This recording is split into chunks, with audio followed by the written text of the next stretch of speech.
राज्यात पहिली ते पाचवीच्या विद्यार्थ्यांनी हिंदी शिकवण्याच्या महायुती सरकारच्या निर्णयानं वादंग उठलाय। एकीकडे मनसे आणि महाविकास आघाडीच्या नेत्यांचा हिंदी भाषा शिकवण्याला विरोध सुरू आहे। दुसरीकडे आमदार अबू आझमी यांनी हिंदी भाषेला राष्ट्रभाषा घोषित केलं पाहिजे असं म्हटलंय।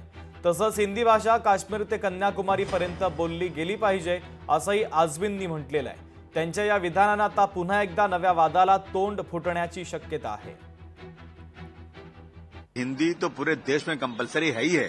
सेंट्रल गवर्नमेंट के सारे कामकाज हिंदी में करने के लिए कमेटी बनी हुई है। कमेटी पूरे देश में जाती है और हिंदी को आगे बढ़ाती है। तो हिंदी को नेशनल लैंग्वेज घोषित करना चाहिए ऑफिस 100% करना चाहिए। मैं तो कहता हूँ करना चाहिए। एक लैंग्वेज होना चाहिए जो कश्मीर से कन्याकुमारी तक लोग बोल सकें।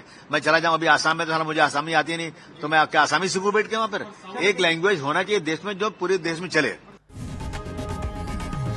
लोकशाही मराठी ऐका, पहा, जागरूक रहा।